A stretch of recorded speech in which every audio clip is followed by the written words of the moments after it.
The love for mother and Motherland.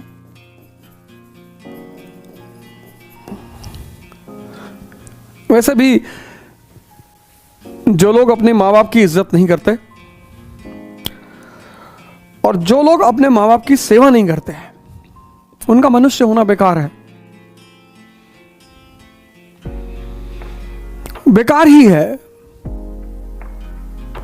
माँ बाप मतलब भगवान, एक ऐसे लोग जो बिना किसी स्वार्थ के आपके साथ हमेशा खड़े हैं।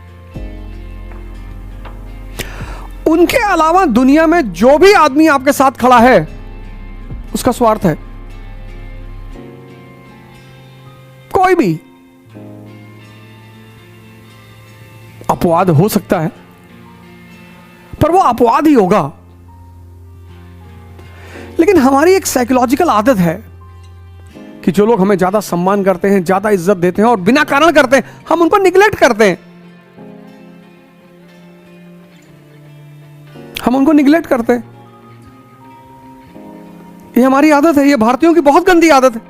अरे कहते हैं घर का ही तो है, अरे मम्मी ही तो है।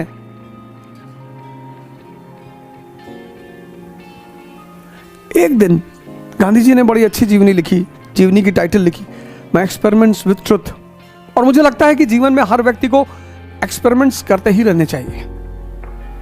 कभी एक दिन झूठ मूठ का नाटक ही कर दो कि पापा ने घर से भगा दिया, पैसा नहीं है मेरे पास, अब मैं कहां जाऊं। फिर देखो तुम्हारे साथ कितने लोग हैं। मां बाप यानी भगवान। और नेताजी अपने मां के प्रभाव में बहुत ज्यादा थे। उन्हें कहानियां सुनाती थी, ऐतिहासिक महाभारत की कहानियां, रामायण की कहानियां, भारत के महानायकों। मां से बड़ा जुड़ाव था।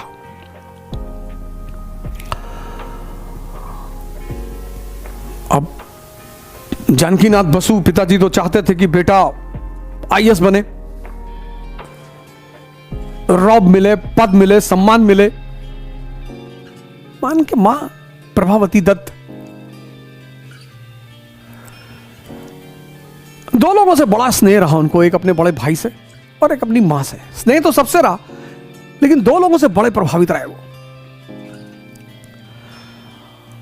और एक दिन शायद पिताजी माता जी को किसी बात पर कुछ बोल रहे थे कि तुमने लड़के को खराब कर दिया, तुमने लड़के का दिमाग खराब कर दिया। वो कहीं से सुन रहे थे।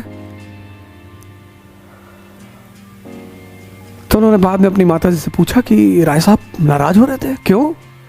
अरे बोले राय साहब चाहते हैं कि तुम आईएएस आईसीएस बनो, सिविल सर्वेंट बनो। हाँ बोले बनेंगे, एकदम बनेंगे। लंदन की तरफ रवाना हुए, तैयारी शुरू की। एक पेपर इंपीरियल सिविल सर्विस का खराब भी हुआ।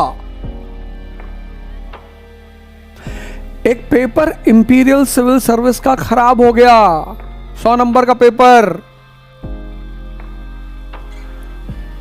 4th रैंक आई आईसीएस में।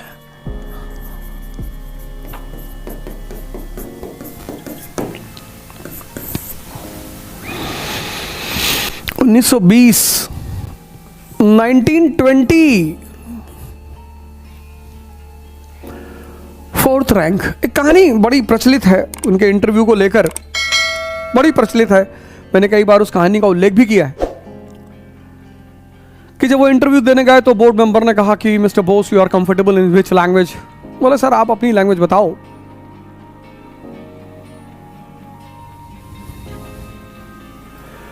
तो बोर्ड मेंबर ने उनसे जर्मन में बात करना शुरू किया। उन्होंने जर्मन में रिप्लाई करना शुरू किया, दुनिया की एक कठिनतम भाषाओं में से है। तो फिर उसने पूछा कि what is impossible for Bose, Bose क्या नहीं कर सकते? बोले सब कुछ कर सकते हैं सर। तो he took out his wedding ring, सामने रख दिया, कहा इसमें से निकल के दिखाओ। सुभाष चंद्र बोस ने एक पीस ऑफ पेपर लिया, उस पे एससी बोस लिया और निकाल दिया। नेपोलियन भी ऐसी ही बातें करता था। Impossible word is in the dictionary of fools.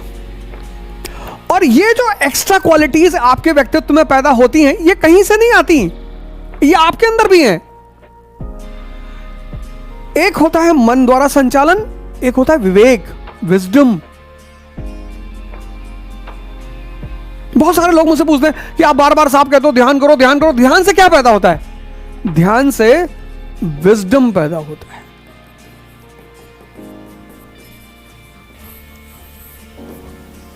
और ये दुनिया के किसी स्कूल में नहीं सिखाया जाता, किसी कॉलेज में नहीं सिखाया जाता, किसी यूनिवर्सिटी में नहीं सिखाया जाता। और जितने लोग महान बने तो उसकी बड़ी भूमिका रही। मैंने वो स्त्रियों, लड़कियों और घड़ी वाली कहानी आपको सुनाई थी विवेकानंद की, कि लड़कियों ने उनसे कहा घड़ी दे दो, नहीं तो अभी हम पुलिस बुला देंगे। विजडम, विजडम अगर किसी स्कूल, कॉलेज और यूनिवर्सिटी में दिया जाता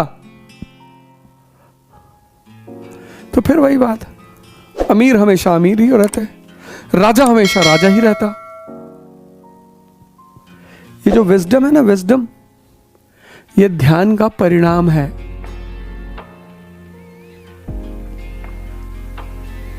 स्कूल, कॉलेज, यूनिवर्सिटी ये तुम्हें इंफॉर्मेशन दे सकते हैं, विजडम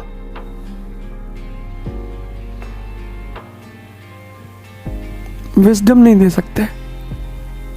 और दुनिया में सबसे ताकतवर चीज क्या है? विजडम। 1920 में चौथी रैंक, 1920 में।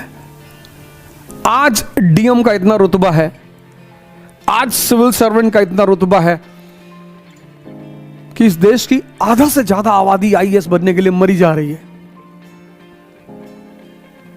और मैं कहूं कि जिस दिन इस मुल्क में शिक्षा प्रणाली बहुत मजबूत हो जाएगी,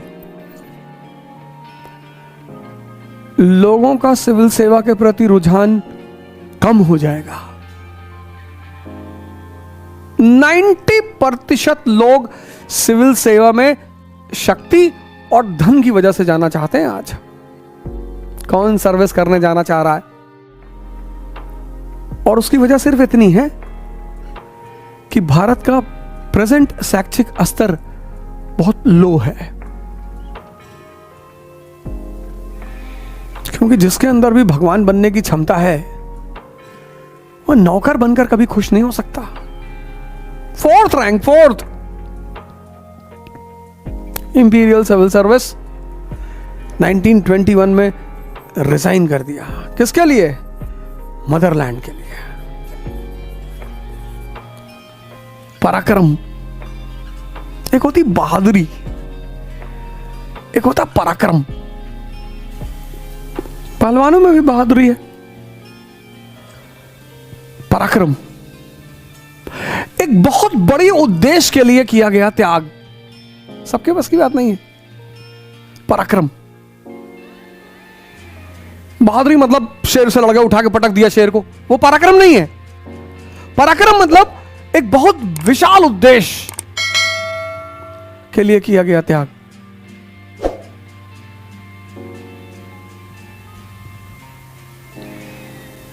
और आज भारत का युवा रो रहा है। न जाने कितने सुभाष चंद्र बोस इस देश में बैठे हुए हैं।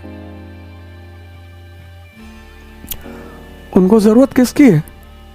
शारीरिक और मानसिक ताकत की, जिससे उनके अंदर पराक्रम पैदा हो सके,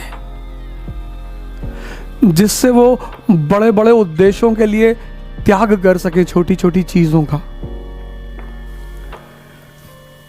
मां की भी इज्जत रखी, मातृभूमि की भी इज्जत रखी। नेशनल एजुकेशन का जो प्रोग्राम चलाया गांधी जी ने एनसीएम में, नॉन कोऑपरेशन मूवमेंट में, तो नेशनल कॉलेज के प्रिंसिपल बने सुभाष चंद्र बोस।